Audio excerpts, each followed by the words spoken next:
The text came in at 11:48 p.m. I was still awake. Not because I had anywhere to be, but because sleep past 60 stopped being something you just fell into.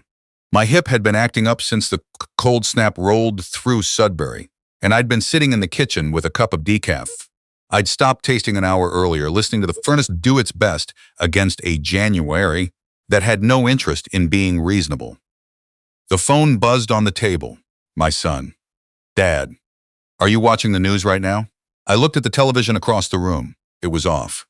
I hadn't turned it on in 2 days. I typed back, no. Why?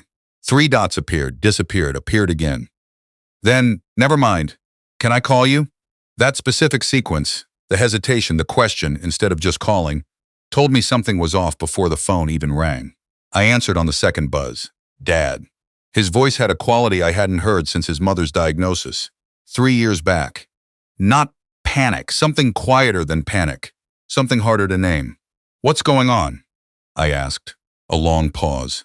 Then I heard my daughter-in-law's voice somewhere in the background, low and urgent, and my son said something muffled back to her before returning to me. You're on the news, Dad. I set my mug down. I'm sorry? CBC. They just ran a segment. They're calling you. He stopped. Exhaled. They're calling you the Thanksgiving stranger. I sat very still in my kitchen in Sudbury, Ontario, at 11:48 on a Wednesday night in January, and I tried to understand how a man who had spent Thanksgiving alone could end up on national television. But the honest answer is, it started 3 months earlier. And the honest answer to that is, it started with a conversation I should have seen coming. My wife passed 4 years ago. Ovarian cancer. We had 31 years together, which sounds like a long time until you're standing in a house that still smells like her shampoo. And you realize 31 years is nothing at all. After that, I learned how to live differently. You make adjustments. You stop cooking full meals for a while, then you start again because you have to eat. You cancel the second newspaper subscription, then keep one. You talk to her sometimes when the house is quiet, not because you think she answers. Just because the habit of telling her things was so built into you that stopping it feels like losing her twice. Our son was 38, lived 40 minutes south, in Hanmer. Good man. I mean that without reservation. He worked in mine operations, same industry I'd retired from after 30 years with a nickel company up in the valley. We didn't always agree on everything, but we respected each other. At least I thought we did. My daughter-in-law had been in the picture for about 7 years. She was organized, capable, the kind of person who had already planned next Christmas while this one was still happening. She was also, if I'm being careful with my words, a woman who found my presence in their home slightly inconvenient. Not hostile. Never anything I could point to directly. More like I was a piece of furniture they'd inherited and hadn't figured out where to put yet. Her parents, on the other hand, were fixtures. Every holiday, every long weekend, every birthday, her mother and her father were there, front and center, staying in the guest room, already knowing where the good mugs were kept. I understood. That's how it works sometimes. You marry into a family and the gravity pulls certain ways. I never made a scene about it. My wife used to say I was too patient for my own good. She was probably right. Thanksgiving that year fell on the second Monday of October, which meant the actual gathering was on the Sunday. My son called me on the Thursday before to go over the plan. So we're doing dinner Sunday, he said. Right, I said. What time should I come? There was a pause. Not long, just long enough. Dad, I wanted to talk to you about that. I knew. The way you know things when you've lived long enough and paid enough attention to the small sounds of conversations. I walked to the window and looked out at the backyard. The maple I'd planted the year my son was born had gone red and gold. Beautiful tree. Every year it surprised me. Diane's parents are staying the whole weekend, he said. Her dad just had the knee replacement, and her mom doesn't drive, so they're going to be here from Friday. Okay, I said. And the thing is, he stopped, started again. The house is pretty full, and her mom, you know how she gets a bit anxious with a lot of people. Her mother was perfectly pleasant one-on-one. In groups, she became territorial in a way that wasn't aggressive but wasn't comfortable either. I'd navigated around it for 7 years. What are you asking me? I said, because I needed him to say it himself. Another pause. This one longer. Maybe this year you could do your own thing on Sunday. We could come see you Saturday, just us and the kids, have a little early Thanksgiving. I looked at the maple. And Sunday? Sunday's just going to be a lot, he said. I don't want you to feel uncomfortable. What I almost said was that I'd never once felt uncomfortable at his dinner table, because it had been my dinner table for most of his life before it was his. What I actually said was, I understand, Dad. It's fine, son, it wasn't fine. But I'd been saying things were fine for 4 years as a way of not burdening people, and the habit was hard to break. We talked for another few minutes about nothing in particular. Then the call ended, and I stood at the window for a while, watching the maple, thinking about the year I dug that hole in November when the ground was already starting to freeze. Because my wife had found the sapling at a clearance sale and absolutely needed it planted that fall. The Saturday visit happened. My son brought my daughter-in-law and the 2 grandkids, a 9-year-old boy named after my late wife's father, and a 6-year-old girl who had somehow already developed strong opinions about the correct way to arrange butter tarts on a plate. We ate together. The kids ran around. It was fine. It actually was fine, that part. But when they left at 4 o'clock, the house was quiet in the way it gets when you've been reminded of something you were trying not to think about. Sunday morning, I woke up. Early. Old habit. 40 years of early shifts don't leave your body just because you stop working. I made coffee. I put on the radio. I took out the turkey I'd bought without thinking about it. The full bird, the one I'd ordered from the butcher on Paris Street, without stopping to do the math on how much turkey one man needed. And I stood there looking at it in the sink for a long minute. Then I called the St. Vincent de Paul Community Kitchen on Elgin and asked if they needed help that day. They said they always needed help on holidays. I drove over around 11. The kitchen was warm and loud in a good way, smelling of sage and coffee, and the particular kind of organized chaos that happens when a lot of people are trying to do something useful at the same time. There was a woman named Irene running the volunteer section, mid-60s, silver hair cropped short, the kind of efficient that comes from decades of doing things, not just planning them. She pointed at an apron on a hook, told me to wash my hands, and put me to work. For the next 5 hours, I peeled potatoes, carried trays, refilled coffee urns, and washed more dishes than I had since the grandkids' Christmas 2 years back. I talked to the people who came in. Mostly men on their own, a few families, a couple of elderly women who came together every year because neither had anywhere else to be. One man, maybe my age, told me he'd been a machinist in Elliott Lake before the mines closed. We talked about that for a while. It was not a bad afternoon. Around 4:30, things slowed down. I was wiping down a counter when Irene appeared beside me. "You're good at this," she said. "I'm good at wiping counters, at talking to people without making them feel like a charity case." She picked up a dish towel. "That's rarer than you'd think." I said I supposed it was. "You have family around?" she asked.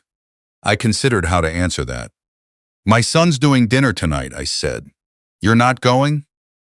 "It's a full house," I said. She looked at me for a second in the direct way of someone who has heard a lot of careful answers. Then she just nodded and moved on. I drove home around 6. It was raining by then, the thin, cold rain that Canadian October does so well, and the streets were quiet in the particular way of a holiday Sunday when everyone is already somewhere else. I heated up a can of soup I didn't especially want. I watched part of a game. I thought about calling my son and decided not to. What I didn't know was that while I was washing dishes at St. Vincent de Paul, a volunteer named, I found out later, a young woman named Amy, who was there for a journalism class assignment, had been taking photos and short video clips for a piece she was putting together about volunteerism in Northern Ontario. And somewhere in that footage was me, at a long table, listening to the machinist from Elliott Lake. And someone had mentioned to her that I'd shown up on Thanksgiving without being asked, and didn't seem to have any plans of my own. She asked me a few questions at one point. I remembered it vaguely. She had a phone on a little tripod and a list of questions on a notepad, and I'd answered briefly because I didn't especially feel like being interviewed. She asked what brought me in. I said I had a turkey, and not much reason to cook it. She asked if I had family in Sudbury. I said my son was down in Hanmer. She asked if I was seeing him for the holiday, and I said, because I was tired, and not thinking about the camera. He had a full house this year. There wasn't room. That was it. 6 seconds on a phone camera. 6 seconds that, 3 months later, were playing on CBC. I didn't know any of that on Sunday night. I just drove home in the rain and went to bed. The weeks after Thanksgiving were ordinary. My son and I talked on the phone regularly. Nothing was said about Sunday. He asked about my hip. I asked about the kids. Life proceeded. Amy's piece apparently ran in a Laurentian University publication in November. Small circulation, mostly students. Someone shared a clip from it online. Then someone else. By the time December arrived, the clip had made its way to a regional Facebook group, then to a Twitter account with 100,000 followers, then somewhere into the news cycle that feeds on stories about loneliness and holidays. I was completely unaware. I learned about it the way I said at 11:48 at night from my son, with the furnace running and decaf going cold on the table. I told him I'd look it up in the morning. He said, "Dad, it's everywhere right now." I told him I was 63 years old and it could be everywhere until morning without me. He was quiet for a moment. Then he asked, "Why didn't you tell me you spent Thanksgiving at a soup kitchen?" I thought about that. "Because you didn't ask where I'd gone," I said, "and I wasn't looking for points." Another long pause. "Dad, I'm sorry. I didn't know what to do with that at 11:48 on a cold night when I was tired and my hip hurt. So I told him we'd talk tomorrow, and I meant it, and I said goodnight. I found the clip in the morning. It was, as my son had said, everywhere. The original post had been shared tens of thousands of times. The comments were the kind you stop reading after a while, because they make you feel like the world is a larger, stranger place than you'd accounted for. Some were kind. Some were angry on my behalf in ways that made me uncomfortable. Some were angry at my son in ways that made me want to defend him. The 6 seconds of footage was not dramatic. An older man in an apron, sitting beside a stranger listening, then a voice off camera asking if I had family nearby. Then me looking mildly tired, saying there hadn't been room. That was all. But the comments kept returning to one word: alone. I hadn't used that word. I hadn't felt especially sorry for myself that day. But the word had attached itself to the story the way words do when they land in a space people are ready for, and now it was just there. Mine whether I wanted it or not. My daughter-in-law called that afternoon. I wasn't entirely sure what to expect. "I want you to know," she said without preamble, "that the Thanksgiving decision was partly my idea. I should have handled it differently." Her voice was measured in the careful way of someone who has thought very precisely about what they want to say. I appreciated the precision. I also noticed the word partly. "I know things haven't always been comfortable," I said. "No," she said, "they haven't. And I think I made assumptions about what you needed that weren't fair." That was more honest than I'd expected. I told her so. She was quiet for a moment. Then she said, "My mother saw the clip. She feels terrible." Her mother, who hadn't driven the discomfort between us, exactly, but whose presence had always shifted the gravity of the room in ways that nudged me toward the door. "She doesn't need to feel terrible," I said. "Well," said my daughter-in-law, with something that might have been the beginning of rye, "she does." So, we talked for about 20 minutes. Nothing was resolved. That's not how these things work. But something shifted, some small plate in the earth, and I felt it move. What I didn't expect was the other calls. Old colleagues from the mine, a man I'd curled with for 15 years who I hadn't spoken to since my wife's funeral. 2 neighbors who'd apparently seen the clip on their grandchildren's phones. A woman from the church my wife and I had attended, who I hadn't been back to in 3 years. All of them saying variations of, "I didn't know. We didn't realize." I started to understand something I hadn't fully known before. I had gotten very good at not letting people know. After my wife died, I had made myself small in a specific way. I didn't want to be a burden. I didn't want to be the widower people felt obligated to include. So I declined more than I accepted. I stopped calling first. I said things were fine so many times that apparently everyone believed me. I had built a version of my life that looked self-sufficient from the outside because I needed it to look that way. And now a 6-second clip had dismantled it in 48 hours. A reporter from the Sudbury Star called and asked if I'd like to talk about volunteerism and community connection. I said I'd think about it. Irene from the kitchen called to check if I was doing okay with the attention. I said I'd had better weeks. She laughed and said she'd save my apron for Christmas Eve if I was interested. I said I probably was. My son came over that Friday night alone. No kids, no his wife. Just him. He brought a 12-pack of Molson and a bag of ketchup chips, which was so precisely what we would have done 20 years ago, watching hockey on a Friday, that I didn't know what to say for a second. We sat in the living room. He asked how I was handling everything. I said fine, and then, because I was trying to do better than that, I said actually it was a bit much and I'd be glad when it died down. He nodded. He was quiet for a while. Then he said something I think he'd been building toward all week. I think I've been telling myself that you were okay with everything because it was easier than asking. I looked at my son. He looked tired. The way you look when you've been carrying something and just put it down. I know, I said. You always say you're fine. I know. He looked at the television, which was off. Are you, though? Fine? I thought about that for longer than the question should have required. Some days, I said. Some days I'm just getting through it.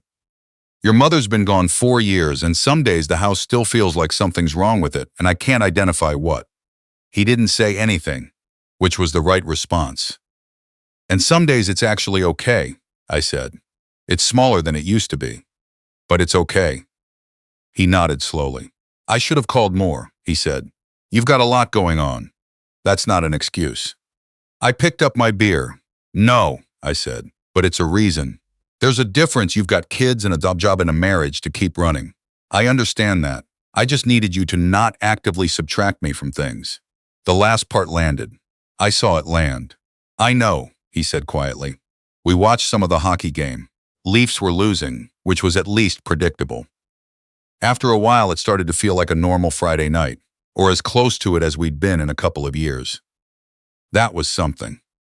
The Sudbury Star piece ran in December. It was mostly about the community kitchen and the broader question of social isolation in mid-sized northern cities. A genuine issue that had nothing to do with me specifically, which was what I'd told the reporter, and to her credit, that's how she wrote it. I was mentioned in the middle of the piece, briefly, as someone who'd shown up without being asked. No drama. No dwelling. I thought that would be the end of the attention. It wasn't, quite. In January, a community organization called Northern Connections, that works on senior isolation, reached out. They were doing a small event, a panel discussion, really, about volunteerism and belonging for people over 60. They'd seen the clip. They asked if I'd be willing to come and talk for a few minutes. I said no the first time. Said it wasn't really my thing. They asked again. The woman who called was patient and direct and reminded me a bit of my wife in the specific way that women who know what they want and don't see a reason to be theatrical about it sometimes reminded me of her. I said I'd think about it. I was thinking about it when my son called to tell me he'd seen the invitation on their website and that my name was already listed as a potential speaker, which settled the question somewhat. You already told them yes? He said. I told them I'd consider it. They have your name on the website. That's optimistic of them. He laughed. It had been a while since I'd heard him laugh like that, uncomplicated. You should go, Dad. I know, I said. I'm going. The event was held on a Thursday evening at a library branch on Notre Dame. About 60 people, folding chairs, decent coffee, local volunteers, a social worker, a retired teacher, a woman who had started a walking group for seniors after her husband died, ordinary people who had found their way to something. When my turn came, I talked for about 8 minutes. I didn't have notes. I talked about the kitchen, about the machinist from Elliott Lake, about how you can spend 30 years solving problems underground and discover that the hardest problem is that figuring out what you're for when there's no shift to show up to. I talked about my wife. I hadn't planned to, but she came up naturally, and the room was the kind of quiet that tells you the right thing was said. I said, I think a lot of men my age got their sense of purpose from work and from being needed at home. And when both of those things change, we don't always have good language for what comes next. So we say we're fine, and we say it until everyone believes us. Afterward, a man in his late 60s came up and shook my hand and didn't say anything for a moment. Then he said, "My son thinks I'm fine too." I said, "Have you told him otherwise?" He thought about it. "Not in so many words." "Maybe worth trying," I said. He nodded. Left. I don't know what happened after that. I hope something did. My son and his wife came for dinner in February. Both of them. The kids, too. My daughter-in-law brought a butter tart from a bakery on Lorne Street, which was a small gesture and also, I understood, the beginning of an effort. Her parents were not there. That was also a choice, and I noticed it. We had roast chicken, because that was what I could make without drama. My granddaughter rearranged the napkins 4 times. My grandson told me about a project he'd done on boreal forest ecology, which became a 20-minute conversation neither of us wanted to end. After dinner, my daughter-in-law and I did the dishes together. She washed, I dried. We didn't talk about Thanksgiving or the clip or any of it. We talked about the kids' school and about a new Ethiopian restaurant on Elm Street we both wanted to try, and about the fact that the Sudbury winters were getting stranger and more aggressive every year. It was not a big conversation. It was the kind of conversation. It was the kind of conversation you have when you are both quietly deciding to try. Near the end, she said, without looking up from the sink, "You're welcome for Easter, if you want." I'd like that, I said. "Good," she said, still not quite looking at me. "My mother might be here." I dried a plate. "That's fine. She wants to apologize to you. She'll probably make it a whole thing. She doesn't need to." "I know," she said, "but she will. Just so you're prepared." I said I'd survive it. She smiled at the sink. It was the first time I'd seen her smile in a way that felt like it included me. I have thought about that a lot since. How small the beginning of a thing can be. In March, Northern Connections asked if I'd be interested in coming back regularly, not as a speaker. As a kind of connector, their word, someone who showed up at events and talked to the people who stood near the wall and didn't know how to start. Irene from the kitchen had apparently recommended me. When I asked her why, she said, "Because you listen without counting down until it's your turn to talk. That's not as common as it should be." I told her I'd think about it. I have said that phrase, "I'll think about it," more times in the last few months than in the previous decade. What I've learned is that it's not stalling when it's honest. Sometimes you actually need to think. Sometimes the thing you thought would be a temporary situation turns out to be the shape of something new, and you need a minute to look at it clearly before you say yes. I said yes.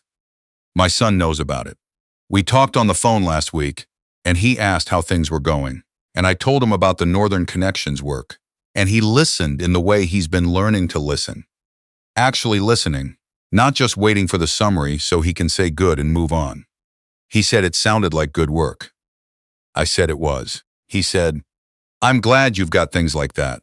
Then after a pause, he said, "And I'm glad you told me. When you said it was hard, I didn't realize how much you'd been not saying." I thought about my wife, who always said I was too patient for my own good. "I'm working on that," I told him. There was a small silence between us, the comfortable kind. Then he said, "Leafs might actually make the playoffs this year." And I said, "Don't do that to yourself." And he laughed, and I laughed. And for a few minutes it was easy in the way some things used to be. I still volunteer at St. Vincent de Paul on holidays. I still go to Northern Connections on the 3rd Thursday of every month. I still wake up too early and make coffee in a house that's quieter than I'd choose. But the house doesn't feel wrong anymore, or at least not as often. What changed isn't complicated when I look at it plainly. A 6-second clip, stripped down to the most ordinary truth, there wasn't room, caught something that a lot of people recognized. Not because my situation was unusual, because it wasn't. There are a lot of us who got good at saying fine, at making ourselves easy to overlook, at believing that love shouldn't need maintenance and family shouldn't need tending, only to discover, somewhere past 60, that everything needs tending. The maple in the backyard. The furnace. The relationships you thought were solid because they'd been there long enough. I put that turkey in the freezer back in October. Used it at Christmas. My son's family came over. All of them. Kids at the table for the first time in years. My daughter-in-law's mother was there, and she did, in fact, make the apology a whole thing.